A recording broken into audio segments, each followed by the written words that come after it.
بسم اللہ الرحمن الرحیم۔ السلام علیکم گائس۔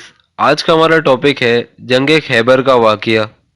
عرب میں کچھ ایسے علاقے تھے جن میں مسلمانوں پر ظلم و ستم زور و شوروں سے جاری تھا، اور ان علاقوں میں خیبر ایک ایسا قلعہ تھا جس میں مشرک کفار فخر کیا کرتے تھے۔ پھر رسول اکرم صلی اللہ علیہ وآلہ وسلم نے خیبر والوں کی ہدایت کے لیے مدینہ والوں سے کہا کہ چلو مل کر خیبر والوں کی اصلاح کرتے ہیں۔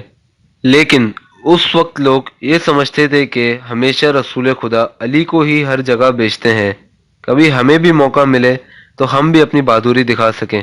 پھر رسول خدا نے فرمایا کہ اللہ کی طرف سے پیغام ہے، خیبر علی کے بغیر ہی جایا جائے۔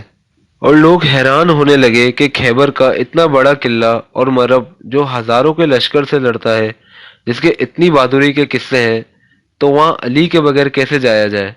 پھر رسول اللہ صلی اللہ علیہ وآلہ وسلم نے فرمایا، ہر وہ شخص جو اپنے آپ کو بہادر سمجھتا ہے وہ آئے اور یہ سوچ لے کہ کسی کو مال غنیمت نہیں ملے گا۔ پھر رسول خدا صلی اللہ علیہ وآلہ وسلم 1565 اصحاب کے ساتھ مدینے سے خیبر کی طرف روانہ ہوئے۔ خیبر مدینے سے 171 کلومیٹر دور شمال میں تھا، اور جب آپ خیبر کے قریب پہنچے تو کچھ منافقین نے آپ کے آنے کی خبر پہلے ہی خیبر پہنچا دی تھی۔ خیبر والے اپنے قلعے پر کھڑے ہو کر زور و شوروں سے ہنسنے لگے اور یہ کہنے لگے کہ محمد، یہ چند لوگ لے کر آپ یہ قلعہ فتح کرنے آئے ہیں؟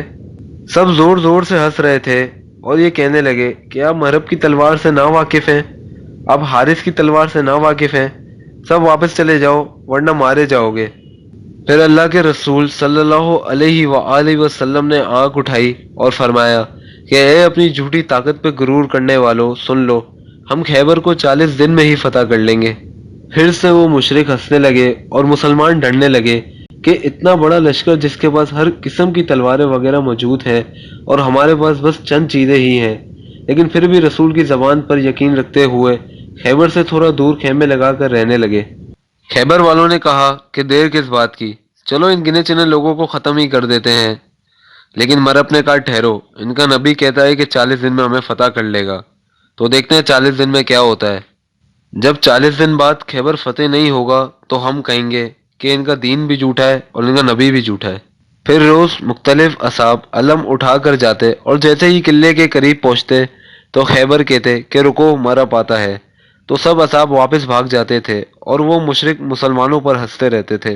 یہاں تک کہ 39 دن گزر گئے تھے اور مسلمانوں کے پاس جو چیزیں تھی کھانے پینے کی وہ سب ختم ہو چکی تھی، اور مسلمان بھوک سے تڑپ رہے تھے اور بار بار رسول خدا سے کہہ رہے تھے کہ یہ قلعہ فتح کرنا ناممکن ہے کیونکہ ان کے پاس مرہب ہے جس سے کوئی جیت نہیں سکتا۔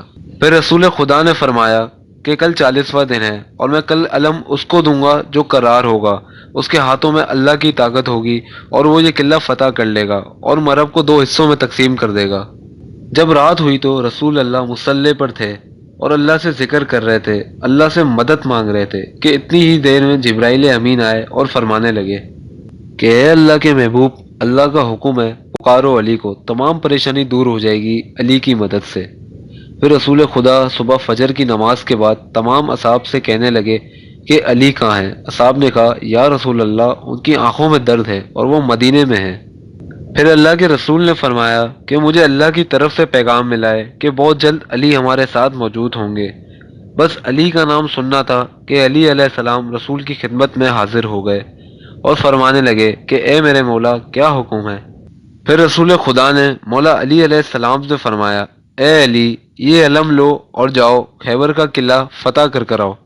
اور جب مولا علی علیہ السلام علم لے کر خیبر کے قلعے پہنچے تو وہ کفار پھر سے ہنسنے لگے اور مولا علی علیہ السلام سے کہا کیوں اپنی موت کو بلاتا ہے، واپس چلا جا۔ پھر امام علی علیہ السلام نے لکڑی کے علم کو ایک پتھر میں گاڑ دیا اور پھر سب حیرانی سے دیکھ رہے تھے کہ یہ لکڑی کا علم پتھر میں کیسے گیا۔ پھر حارث نے مرہب سے کہا آپ پریشان مت ہو، اس کو تو میں ہی مار کر آؤں گا۔ پھر جیسے ہی حارث قلعے سے باہر گیا تو کہنے لگا میرا نام حارث ہے اور اگر بھاگنا چاہتے ہو تو بھاگ جاؤ۔ تو امام علی علیہ السلام نے فرمایا کہ اے شخص، نہ ہم بھاگنے آئے ہیں نہ ہم کسی کو قتل کرنے آئے ہیں، ہم تو صرف اتنا چاہتے ہیں کہ تم اپنی اصلاح کر لو اور اللہ کے دین کو قبول کر لو۔ اتنی دیر میں جیسے ہی حارث نے تلوار سے وار کرنا چاہا تو امام علی علیہ السلام نے ایک ہی وار سے حارث کو نست و نابود کر دیا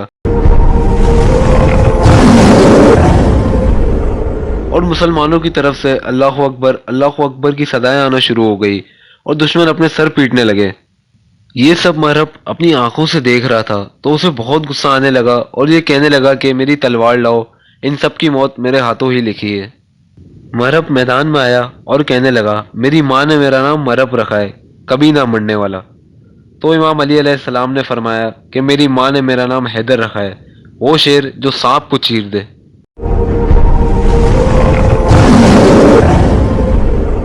یہ سن کر مرب کو یاد آیا کہ اس کی ماں نے کہا تھا کہ سب سے لڑنا مگر حیدر والے نام سے کبھی نہیں لڑنا، کیونکہ جو شخص تجھے قتل کرے گا اس کا نام حیدر ہوگا۔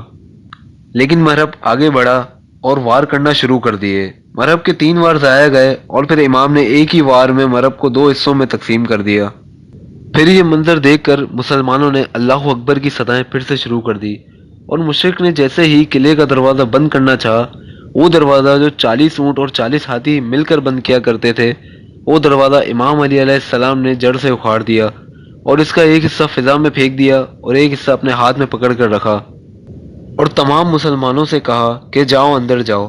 سارے مسلمان اندر داخل ہونے لگے۔ سب مسلمان 40-50 گھوڑوں کے ساتھ اندر جانے لگے اور آپ نے دروازہ بہت آرام سے اپنے ہاتھ میں پکڑ رکھا تھا۔ پھر جب رسول خدا اکیلے اپنے مبارک گھوڑے اور اپنے مبارک قدموں سے اندر داخل ہوئے تو حضرت علی علیہ السلام کے ہاتھ کانپنے لگے۔ پھر کسی مسلمان نے آپ سے پوچھا کہ اے مولا، ہم 40-50 گھوڑوں کے ساتھ اندر داخل ہوئے، آپ کا دروازہ ہلا تک نہیں، اور جب رسول خدا اکیلے آئے تو آپ کے ہاتھ کانپنے لگے۔ تو امام علی علیہ السلام نے فرمایا امامت کے وزن سے نبوت کا وزن بھاری ہے، اور اس طرح یہ جنگ مسلمانوں نے فتح کر لی، جس کا سہرا ایک بار پھر امام علی علیہ السلام کے سر پر آیا۔ سلام و شیروں کے شیر، شیر خدا نفس رسول علی ابن ابی طالب پر۔ سو گائز، امید ہے آپ کو آج کی ویڈیو ضرور پسند آئی ہوگی۔ لائک، شیئر اور سبسکرائب ضرور کیجیے گا۔ اللہ حافظ۔